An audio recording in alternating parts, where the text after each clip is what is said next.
Kompetensi dasar. Yang pertama, memahami konsep dasar sejarah, berpikir kronologis, diakronik, sinkronik, ruang waktu, serta perubahan dan keberlanjutan. Yang kedua, menyajikan hasil pemahaman tentang konsep dasar sejarah, berpikir kronologis, diakronik, sinkronik, ruang waktu, serta perubahan dan keberlanjutan. Tujuan pembelajaran yaitu menjelaskan konsep berpikir kronologis, diakronik, sinkronik, ruang waktu, serta konsep perubahan dan keberlanjutan dalam sejarah. Berpikir kronologis. Konsep kronologis akan memberikan kepada kita gambaran yang utuh tentang peristiwa atau perjalanan sejarah dan tinjauan aspek tertentu. Tujuannya agar kita dapat dengan mudah menarik manfaat dan makna dari hubungan peristiwa-peristiwa sejarah yang terjadi.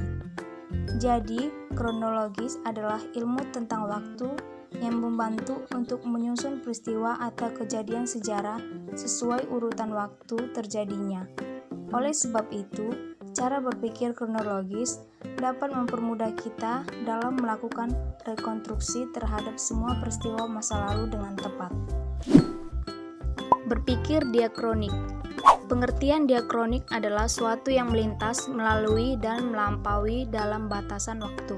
Pengertian diakronik dalam peristiwa sejarah, sesuatu yang melalui, melintas, atau melampaui tersebut adalah peristiwa atau kejadian.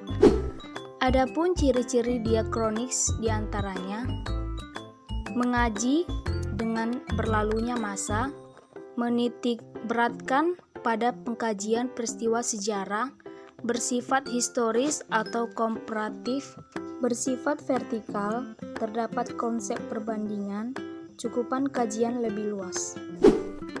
Berpikir sinkronik. Sinkronik berarti segala sesuatu yang berkaitan dengan peristiwa yang terjadi pada suatu masa. Sinkronik artinya meluas dalam ruang tetapi terbatas dalam waktu. Pendekatan sinkronik bisa digunakan dalam ilmu-ilmu sosial. Sinkronik lebih menekan pada struktur, artinya meluas dalam ruang. Pendekatan sinkronik menganalisis sesuatu tertentu pada saat tertentu. Titik tetap pada waktunya.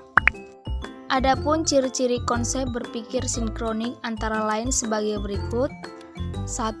Mengaji peristiwa sejarah pada masa tertentu.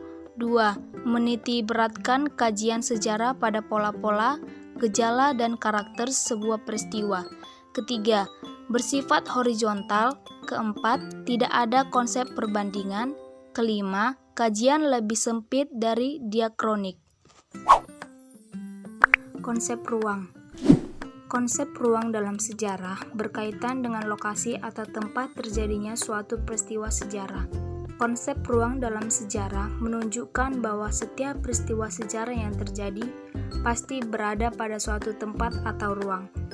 Unsur ruang yang menjadi tempat terjadinya peristiwa akan memberikan gambaran jelas kepada kita bahwa peristiwa itu memang ada dan nyata. Konsep waktu. Konsep waktu dalam sejarah mempunyai arti kelangsungan atau continuity, dan satuan atau jangka berlangsungnya perjalanan waktu atau duration. Konsep perubahan dan keberlanjutan. Konsep perubahan dan keberlanjutan dalam sejarah adalah dalam ilmu sejarah tidak hanya mempelajari sebuah peristiwa yang terjadi pada masa lampau saja, namun berupa pengulangan, kesinambungan, serta perubahan peristiwa-peristiwa yang dilakukan oleh umat manusia.